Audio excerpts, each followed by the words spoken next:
Hello, jotono no phung kaham, ani channel jotono no lam sogo, takukte bukuk chungma. Tini hingkai norong nugui man kana, ang title norong nugui pai kana already, ang tam ni bagi tini video sunam. Hingkai video sunam ni reason hingga ka omohai. Boy hingkai lifestyle kubang ma nugo, actress rong ni nayok nayika rong ni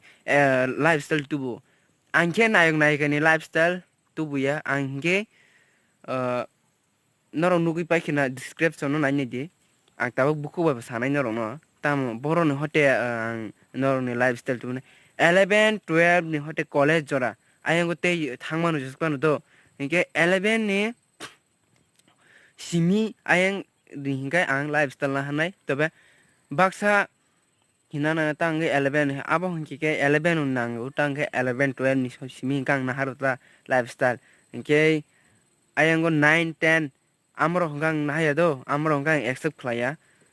amro nikang lifestyle liwi manya tam hanggai amo borok hingke serai ku buji kita serai mana serai boli tam hinai borok ni asung mature nya ko amni baga ang borok accept klayman hingke mo video no share khadi kubang khai tam ni hingke bui joto no nugu mana zat 11 ni simi 12 ayang college ayang ke jasuk man harang lifestyle ang actress ni ang lifestyle na haria hingke norok mo video no kubang ke share khadi tamo nang mane tamo ang abo tabuk sanai norok no real name hingke te nickname as girlfriend eba boyfriend abon pore hingkai qualification pore te kesang ko family members village district te college name eba school ni name norok amsuk noridi te norok tamuri namusung rohodi rohna hingke rohman te amsuk lo ani je sanmung ke norok no norok already nugu sawi pe ke norok no ang sawi pe kya hingkai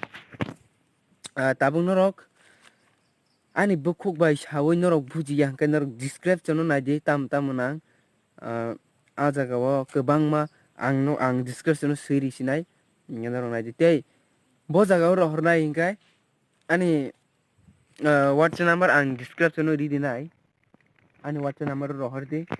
ani WhatsApp number ro ang description no ridi nai norok ajaga ro horde feba 9 10 ya do ang tabung sairo norok no 9 10 ni ang naharia ang nahar mani hingkai 11 ni simi 11 12 ainte college ta hingkai ang among ke nahar nai orang ke actress ni ang naharia norok lifestyle jodisho rinani na musung suka hingkai norok o channel no nai ani WhatsApp number rijak tongo norok ajaga wo naiji description number description number hetengo sorry description no naiji norok tam nang te ani WhatsApp number rijak tongo ajaga wo norok rohori mano ano hingkai nai tongmani bagai belai ke hambai norok no